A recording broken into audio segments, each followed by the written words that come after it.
Hello students, स्वागत है आपका एक बार फिर अपने इस यूट्यूब चैनल पर। और हमारी लास्ट 2 वीडियोस के अंदर हमने बेस थ्योरम का जो बेसिक था वो किया था और उसके रिगार्डिंग कुछ क्वेश्चंस किए थे।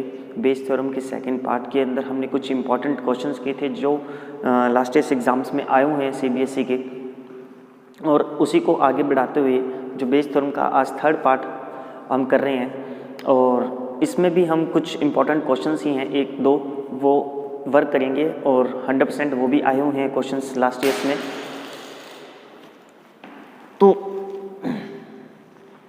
तो देखिए यहाँ आपके पास क्या आएगा, जैसे क्वेश्चन नंबर 5 है एंड आपकी एक्सरसाइज चल रही थी 13.3 और टॉपिक चल रहा था बेस थ्योरम। और बेस थ्योरम के अंदर हमारा जो आज हम टॉपिक करेंगे या क्वेश्चंस करेंगे, क्वेश्चन नंबर 5 करेंगे आज। देखिए पहले इंपॉर्टेंट क्वेश्चन है,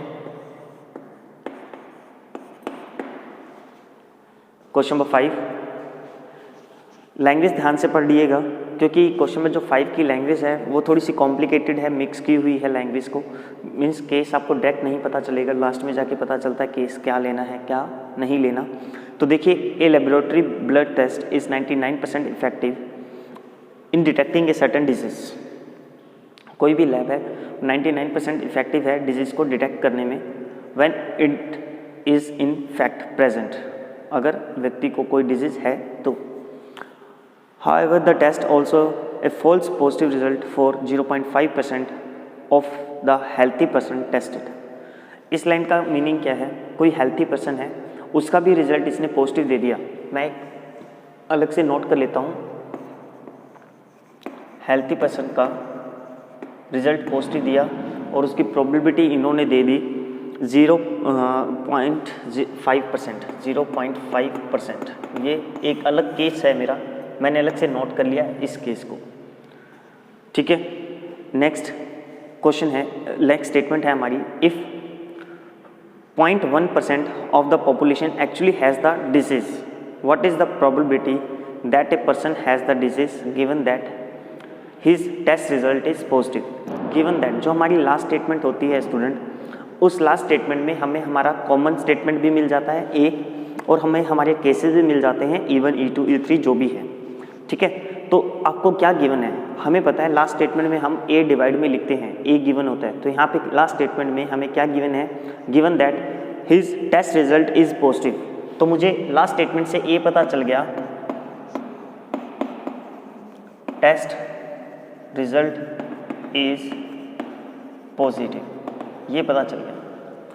और इसी में हमें फाइंड क्या करना था लास्ट स्टेटमेंट से ही, कि what is the probability that a person has the disease, person has the disease.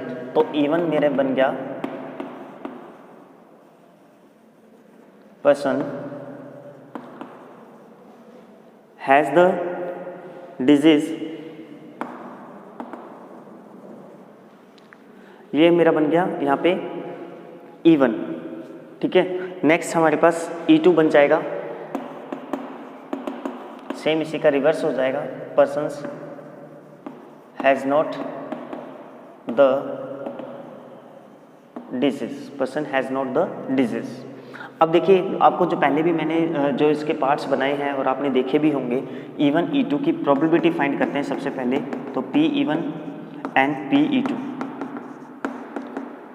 P1 and P2, तो पर्सन हैज़ द डिजीज, इसकी प्रोबेबिलिटी आपको देखो सेकंड लास्ट लाइन में गिवन है 0.1% of the population actually has the disease.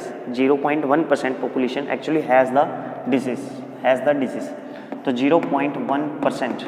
जब इसे आप solve करोगे तो ये हो गया 0.001 हो जाएगा। अब E2 क्या हो गया, अब आपको बताया किन्हीं भी दो केस हैं एक ही क्वेश्चन में, तो दोनों केसेस का सम क्या होगा, P1 plus P2 is equal to 1 होगा, sum of all probability is equal to 1। Then P2 आपके पास आ जाएगा 1 माइनस P1, 1 माइनस 0.001, 0.999। तो ये हमारे पास प्रोबेबिलिटी होगी P2 person has not the disease, person has not the disease. अब हम क्या करते हैं, जो कॉमन है हमारे पास ए, स्टेटमेंट, कॉमन स्टेटमेंट ए है, टेस्ट रिजल्ट इज पॉजिटिव, तो कोरस्पॉन्डिंग केसेस के अकॉर्डिंग इसका आंसर लेंगे, तो A/E1 एंड A/E2। स्टेटमेंट क्या बन जाएगी स्टूडेंट यहाँ पे, अगर आप स्टेटमेंट लिखोगे कि it is given that E1 given है हमें, person has the disease, given that persons has the disease, then probability that result is positive, then probability that result is positive, क्योंकि A क्या है, पॉजिटिव है। तो अब देखिए पर्सन को डिजीज है और रिजल्ट भी पॉजिटिव आ रहा है, तो इसका मतलब एक्चुअलिटी में आंसर क्या आ रहा है, ठीक है। तो वो हमारे पास क्या गिवन है यहाँ पे, क्वेश्चन में गिवन था कि 0.5% हेल्थी पर्सन, ये तो हेल्थी पर्सन की थी, तो E2 आ जाएगा कि इसको डिजीज़ नहीं है, तो 0.5% हो जाएगा यहाँ पे, ठीक है। तो क्या आएगा यहाँ पे आपके पास, और ये आपको दे रखा है हैज़ द डिजीज़ और रिजल्ट इज़ पॉजिटिव, तो 99% इफेक्टिव था डिटेक्ट करने में डिजीज़ को, तो ये हमारे पास आ जाएगा यहाँ पे 99%। तो 99% को हम क्या मेंशन करेंगे, 0.99, क्या मेंशन कर देंगे, 0.99 मेंशन कर देंगे, ठीक है जी। अब इसकी अगर मैं लैंग्वेज बनाऊँ A/E2 की, तो A/E2 की लैंग्वेज क्या बनेगी, थोड़ा सा ऊपर लिख लेते हैं अपने,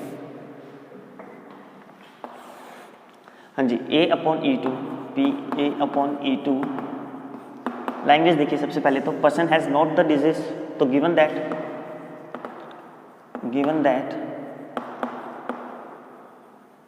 person has no disease, not disease, then probability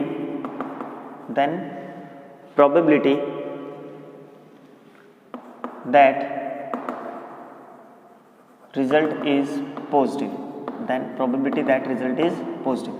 अब देखो पर्सन को डिजीज नहीं है, it's mean person healthy person है, और हेल्थी पर्सन है उसके बाद भी रिजल्ट उसका पॉजिटिव आ रहा है, देन 0.5%, तो क्या आएगा इसकी प्रोबेबिलिटी 0.5%, और 0.5% को हम क्या लिखेंगे, 0.005, क्या लिख देंगे, 0.005 लिख देंगे। देखिए यहाँ पे आपके पास A/E2 आ गया, A/E1 आ गया। अब हमें फाइंड क्या करना था, तो एक बार क्वेश्चन की हम लास्ट लाइन रिपीट कर लेते हैं।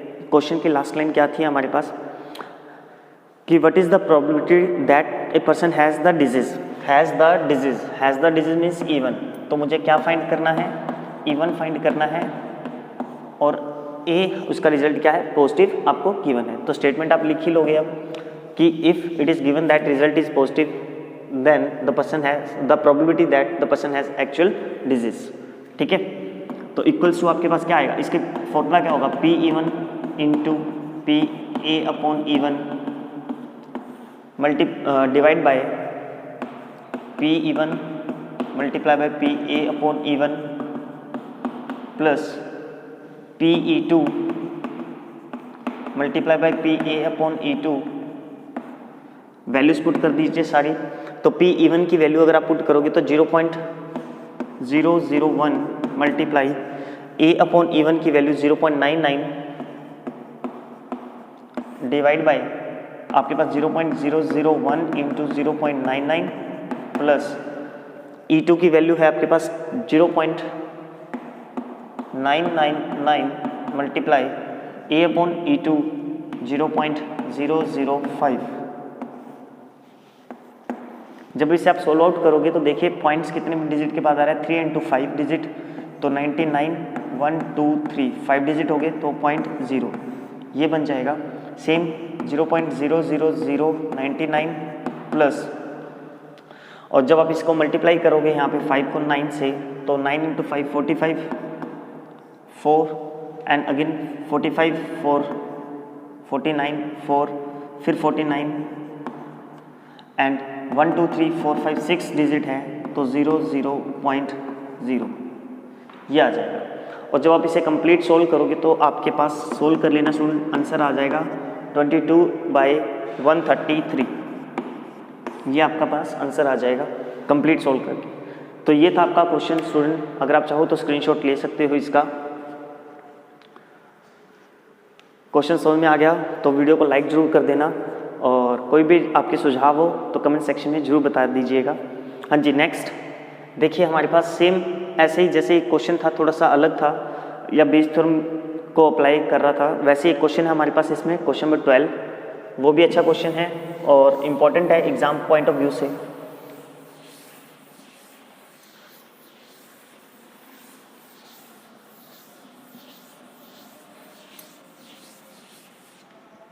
तो देखिए क्वेश्चन नंबर 12, आपके पास a card from a pack of 52 cards is lost. ठीक है, क्वेश्चन की लैंग्वेज ध्यान से पढ़िएगा। A card from a pack of 52 cards is lost. तो आपके पास एक कार्ड है, सॉरी पैक ऑफ 52 कार्ड्स, एक कार्ड लॉस्ट हो गया, वन कार्ड क्या हो गया, लॉस्ट हो गया, -1 कर देते हैं। तो हमारे पास 51 कार्ड्स रह गए, हमारे पास क्या रह गए, 51 कार्ड्स टोटल रह गए। अब आगे की क्वेश्चन पढ़िए। From the remaining cards of pack 2 cards are drawn. अब यहाँ से हमने 2 कार्ड्स लेने हैं, 2 कार्ड्स आपने लेने हैं यहाँ से, ठीक है जी। 2 cards are drawn and are found to be the both diamond. तो डायमंड कार्ड्स लेने हैं आपने, बोथ डायमंड कार्ड्स आपने लेने हैं। Next find the probability. अब देखो लास्ट स्टेटमेंट से फाइंड द प्रोबेबिलिटी, किसकी प्रोबेबिलिटी फाइंड करनी है, the lost card being a diamond, the lost card being a diamond. जो लॉस्ट कार्ड हुआ था ये बीइंग ए डायमंड, मैं मान लेता हूँ कि it is a diamond and it is not diamond, है ना। तो मेरे को यहाँ से 2 केस पता चल गए मेरे, even lost card is diamond and E2 lost card is not diamond। तो यहाँ से मेरे पास E1 की प्रोबेबिलिटी, अब देखो लॉस्ट कार्ड डायमंड है, मुझे पता है डायमंड के 13 कार्ड होते हैं, तो 13 टोटल 52 होते हैं, 52 1/4 प्रोबेबिलिटी आ जाएगी P1 की। सेम P2 की प्रोबेबिलिटी क्या होगी, 1 माइनस P2 की प्रोबेबिलिटी 1 माइनस P1, तो 1 माइनस 1/4 दैट इज 3/4, क्या हो जाएगी, 3/4 हो जाएगी। ठीक, अब देखिए यहाँ जो कॉमन स्टेटमेंट है हमारी, कॉमन स्टेटमेंट ए क्या आएगी यहाँ पे कॉमन स्टेटमेंट। तो कॉमन इन दोनों में क्या आ रहा है, लास्ट में हम क्या करें, 2 कार्ड ले रहे हैं डायमंड के, 2 कार्ड्स ले रहे हैं डायमंड्स के, है ना। तो टेकिंग 2 डायमंड्स कार्ड, तो टेकिंग 2 डायमंड कार्ड्स, तो आपके पास क्या आएगा यहाँ पे, सेम पहले ए की प्रोबेबिलिटी E1 के कॉरस्पॉन्डिंग, फिर ए की प्रोबेबिलिटी E2 के कॉरस्पॉन्डिंग, ठीक है जी। अब देखिए ए की प्रोबेबिलिटी E1 के कॉरस्पॉन्डिंग, E1 क्या है, जब लॉस्ट कार्ड इज डायमंड, अगर मान लो फर्स्ट जो कार्ड था वो डायमंड लॉस्ट हुआ, है ना, तो यहाँ पे आपके पास टोटल 51 थे, तो 51 में अब डायमंड कितने रह गए हमारे पास, 12, और रिमेनिंग आपके पास, मतलब डायमंड आपके पास 12 रह गए, तो रिमेनिंग आपके पास कितने रह जाएंगे, 12 माइनस करोगे तो इसमें 39 रह जाएंगे। सेम ऐसे ही अगर ये नॉट डायमंड अगर आप लेते हो तो डायमंड इसमें है 13 और यहाँ आ जाएगा आपके पास 38 रिमेनिंग कार्ड्स।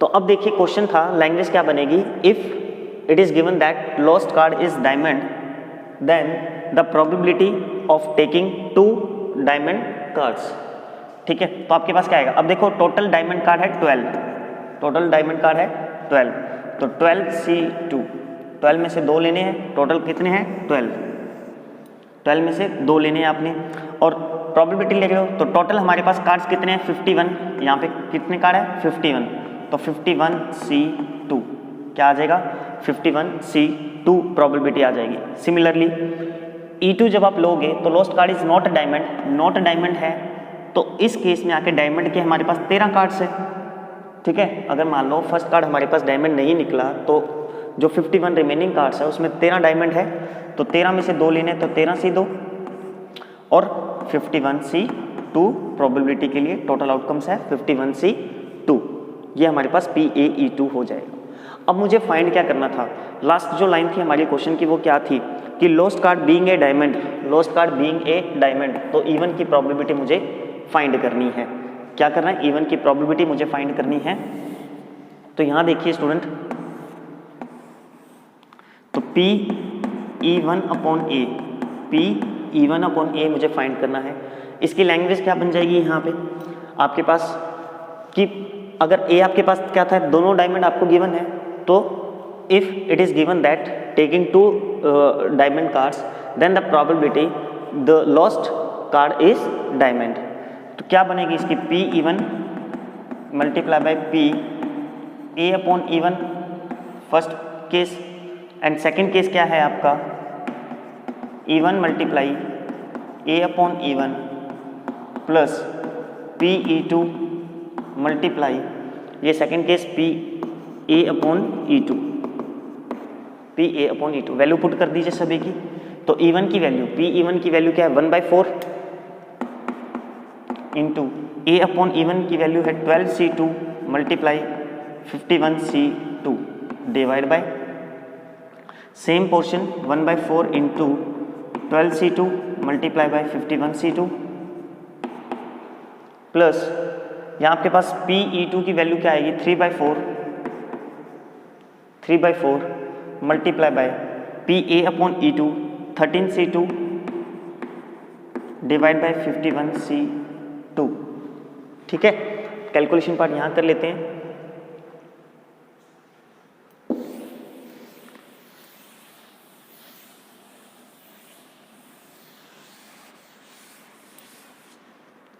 देखिए आपके पास अब इसमें आपके पास 4 into 51C1 4 into 51C2 4 into 51C2 एलसीएम आ रहा है, तो वो कैंसिल हो जाएगा। तो ऑल ओवर आपके पास आंसर क्या आएगा, ऊपर आएगा 12C2, नीचे आ जाएगा 12C2 प्लस 3 इंटू 13C2। जब आप सोल्व करोगे तो 12 factorial divide by 2 factorial 12 minus 2 10 factorial, तो 12 factorial by 2 factorial 10 factorial plus 3 into 13 factorial 2 factorial 13 minus 2 11 factorial. Clear है स्टूडेंट? जब आप इसे सोल्व आउट करोगे कंप्लीटली तो ऊपर आपके पास 12 इंटू ये 2 एलसीएम से कैंसिल हो जाएगा, ये 2 कैंसिल हो जाएगा complete, 12 into 11 divide by 12 into 11 plus 3 into 13 है तो 13 इंटू 12, यह आ जाएगा 11 फैक्टोरियल कैंसिल हो जाएगा।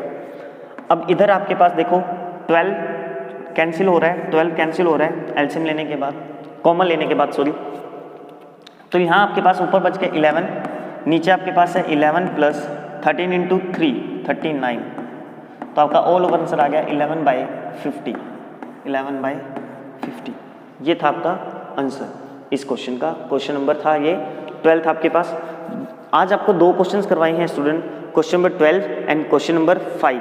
दोनों ही क्वेश्चंस इंपॉर्टेंट है, और जो इस वीडियो से पहले जो मैंने बेस थ्योरम का सेकंड पार्ट बनाया था उसमें भी 2-3 क्वेश्चंस करवाए थे, वो भी मोस्ट इंपॉर्टेंट क्वेश्चंस थे, आपके लास्ट ईयर एग्जाम्स में आए हुए थे। ये दोनों क्वेश्चंस भी आपके एग्जाम्स में आए हुए हैं, और इन दोनों वीडियो से पूरी उम्मीद है इस साल भी आपको क्वेश्चन एग्जाम्स में मिल जाए। तो इस तरीके की वीडियोस और पाने के लिए आप मेरे चैनल को लाइक, सब्सक्राइब एंड शेयर जरूर कीजिए। Okay students, thank you, good luck.